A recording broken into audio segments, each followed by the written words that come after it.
Good morning. That tastes weird.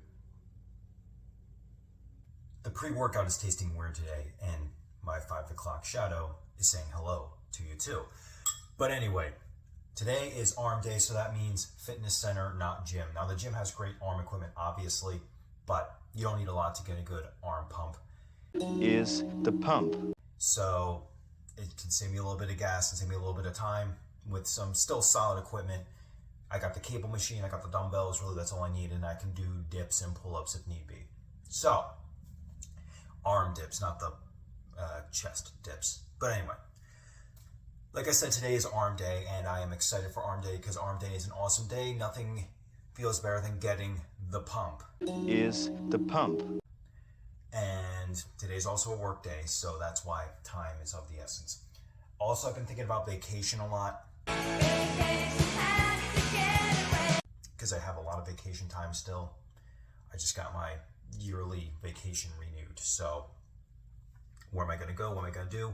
New York, LA, don't know yet. It's not going to be until after the competition. So, there's that. And after the competition, I'm not going to do one of those eat whatever I want type things. I think I'm going to keep this healthy eating John consistent. Or at least lean eating with obviously healthy nutritional snacks in between, like apples, bananas, low calorie peanut butter, things like that. Honey, great honey, and rice cakes. Rice cakes are awesome. Flavored ones are good too. Like if you get ones that aren't like filled with sugar, those are a great substitute to chips. But as what I like to do with rice cakes, I sometimes like to crunch them up and put them into my powdered peanut butter mix. So that way it feels like I'm eating cereal like I'm 5 years old again. Some good fucking food. But anyway, let me drink this pre-workout. We're going to get to the fitness center and we're going to get that cardio in and that sick arm pump. I'll catch you guys in a little bit. So one thing I genuinely do not have patience for, it's anti-human rhetoric. It's the thing I hear a lot when people say things like, I hate people, I want there to be a new plague and just wipe out everyone, or aliens invade and just take us all out because people are just terrible. And honestly, I cannot stand that at all. I just love people too much to ever think that. And of course, I am a little bit hypocritical on that front because, if I'm ever stuck in traffic or someone annoys me, I will say, oh gosh, I hate people, but I don't actually hate anyone. Of course, we all know there are bad people in this world, and a lot of what people think whenever they say I hate people comes from is just the reflection of living their lives and dealing with people that, just aren't good people. And it made me think about it when I heard my one friend, I said to them that my book is about the devil and his armies coming to Earth to replace God's greatest creation, humanity. And they said in return, is it really humanity because God really lowered his standards or something like that? And I was just thinking, just like, no, humanity is great. People are great. Now, of course, there are terrible people out there, people who do bad things, make people sad, hurt other people. But that doesn't negate the great humans that are out there. You know, the charitable ones, the ones that are just kind and friendly, the ones that will just be cool to you whenever you need them. And to just, like, push them aside to just spread anger towards those who did you wrong. And I get it. We all contain anger within us and we want to see, payback to those who have done us wrong.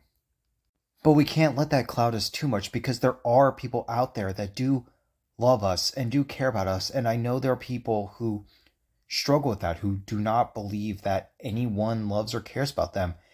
And please, when I say that, please pay attention to your closest friends because maybe they don't feel that way. Maybe they just think you're just someone, or they're the ones that are just there to kind of just take space. Always be willing to double check on your friends, triple check if you have to. Make sure they are okay, because no one should ever have to feel alone to the point where they just hate everyone. That's just upsetting to me to hear. And of course, people who say they hate everyone don't actually hate everyone. They do have a select group of people that they do love and do care for. But outside of that, they still will find people that outside of that group of friends that they have or family, they just don't see other humans as valuable. And I'm just not okay with that. Because everyone is someone else's loved one at some point. And of course, like I said, there are bad people out there. There are people who do terrible things to others. But there are great people out there. And we cannot let those who are bad take away the love that we need to have for those who do us good and those who want to do good. Just something to think about.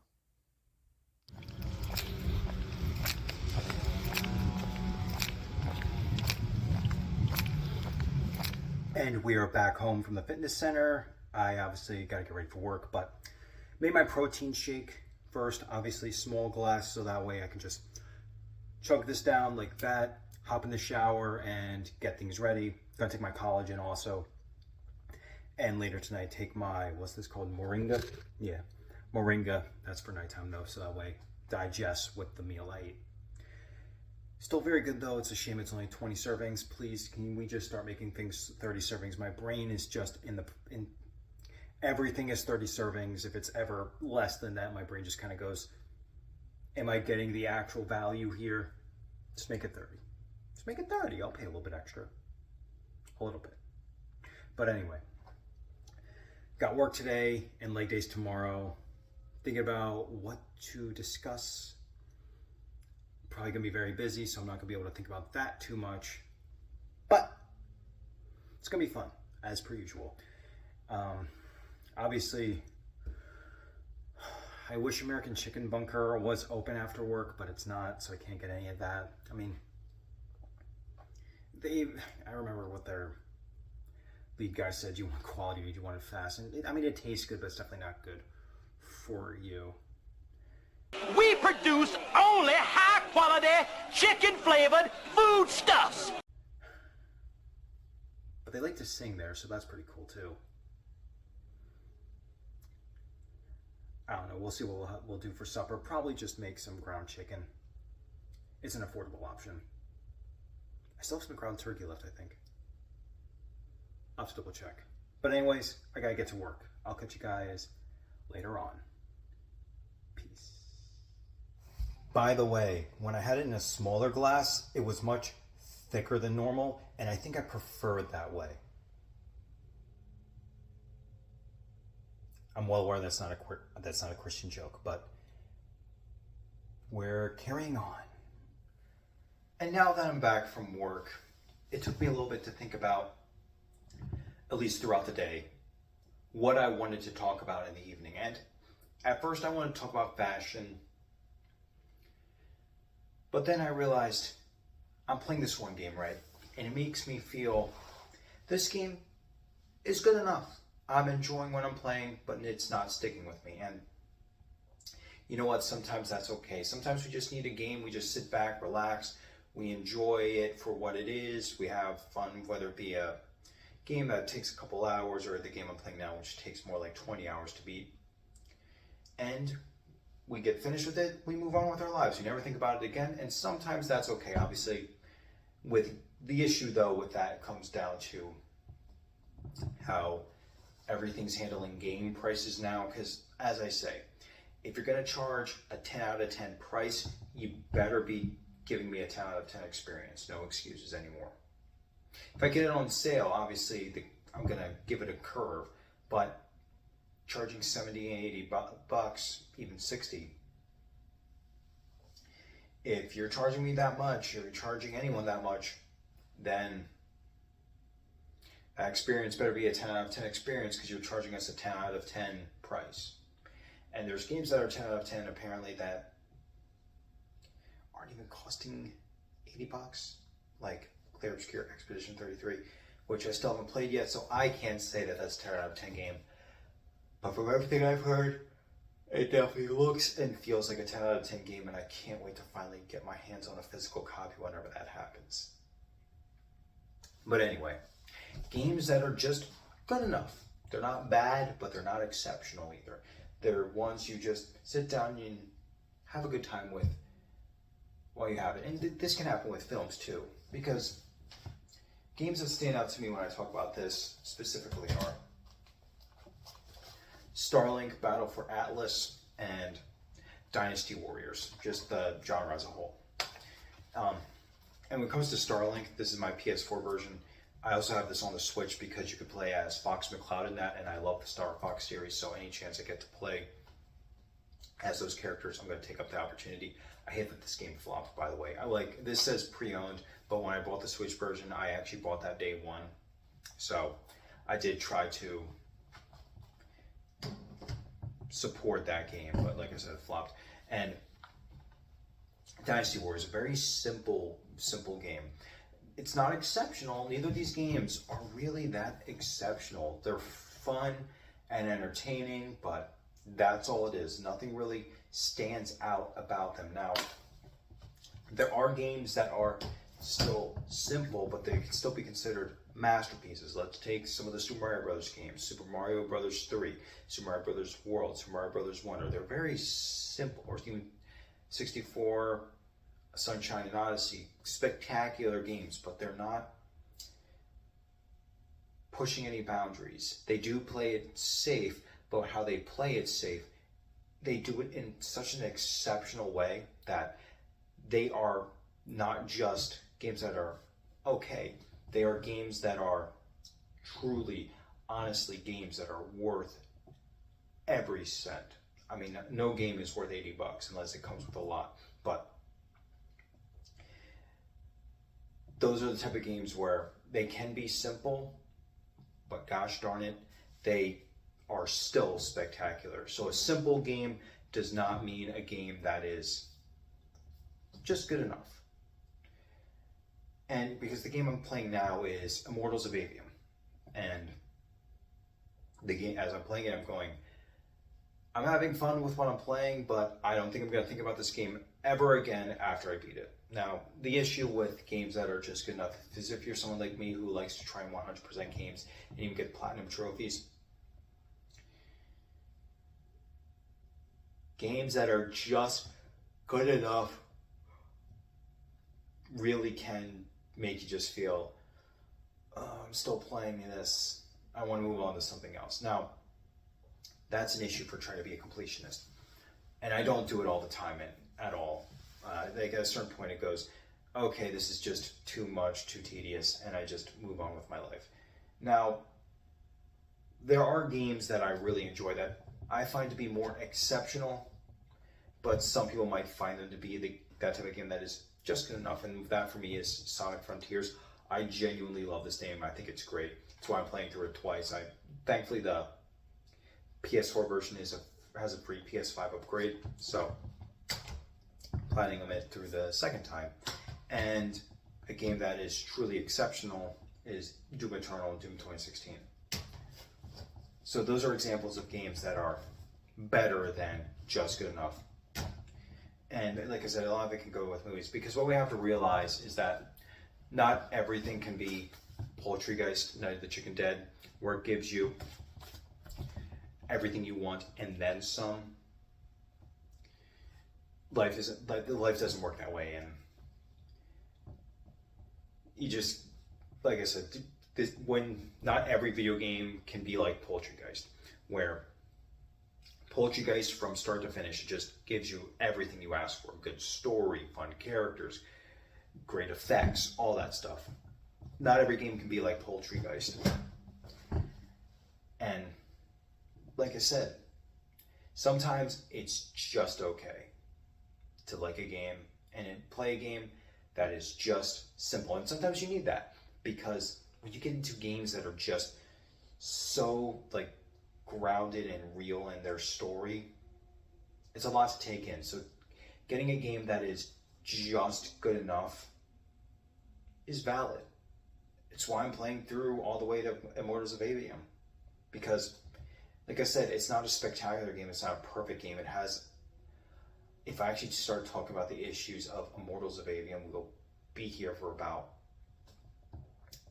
10 hours. I'd run out of room on this camera like it's no one's business, but it's still not a bad game. And I think ultimately that is why it flopped, is because nothing really stood out about it. It was just fun enough to keep people interested while they played it, and it wasn't bad enough to where it opened a lot of discussion about the game. Because, you know, you have games that are terrible, like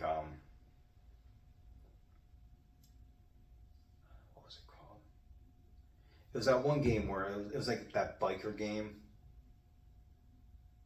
Ride to Hell. I kept thinking Highway to Hell, but that was a movie and an AC/DC song. Ride to Hell Retribution. That game was, I haven't played it yet, but I definitely want to try that game. Like, if I can find a PS3 copy, I'll definitely play it. Because, again, it's a game that is so unbelievably bad and clearly unfinished that it has to be seen to be believed. Sort of like when my friends and I played Superman 64. E.T., even though I don't think E.T. is that bad. Plumbers Don't Wear Ties. These games are genuinely bad. But they're bad to the point where they open up a discussion about game design, about gameplay as a whole, about story in game, about, again, how much games should cost, and the art of game making as well. So when a game is so bad that it opens that discussion, it can be, ironically enough, more successful than a game like Immortals of Aveum, where it was a first-person shooter that was just good enough, that had a gimmick, that had its own little gimmick, but still didn't do enough to stand out on its own. Because, like, a lot of it does come down to the story, and because it's definitely trying to be a Doom 2016 clone and kind of like an RPG setting, but doesn't have the true mobility nor the solid gameplay that Doom 2016 has.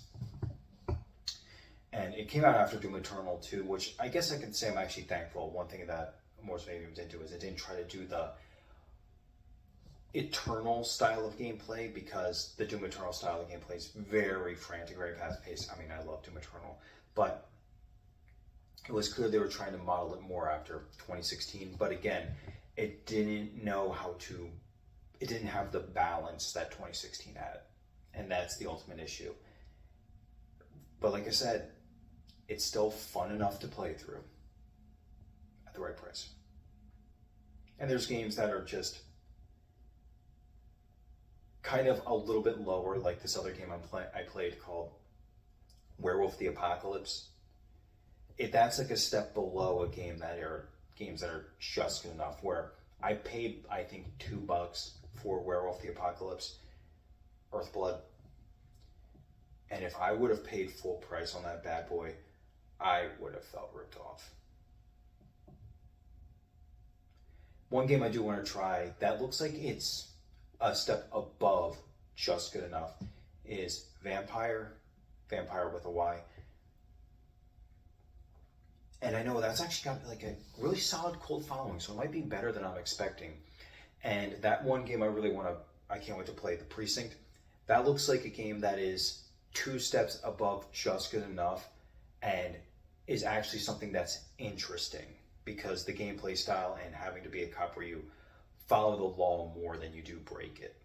And I think that's a cool idea, because it's not like True Crime Streets of LA where, yeah, you were a cop and you were the good guy, but you could still go on a homicidal rampage if you wanted. Whereas in The Precinct, you can't just go around shooting everybody, because it's not that type of game. And I think that's awesome. And it could be a game, like, because it's got a lot of 7s, it got a lot of 8s, but it didn't get any 10s or anything like that. But still, to me, just that whole idea and the more interesting gameplay style is what I am interested in. And I can't wait to actually get to play it. But again, I have to finish Immortals of Aveum before I install that game onto my hard drive. Which is a shame, but you know, you gotta mix it up a little bit. And like, if I buy a game, I might as well finish it. Unless, like, I also have the new thing where it's like, if I'm clearly not enjoying myself, I'm just like, I'm not wasting my time anymore. We're done here. Goodbye. I'm out.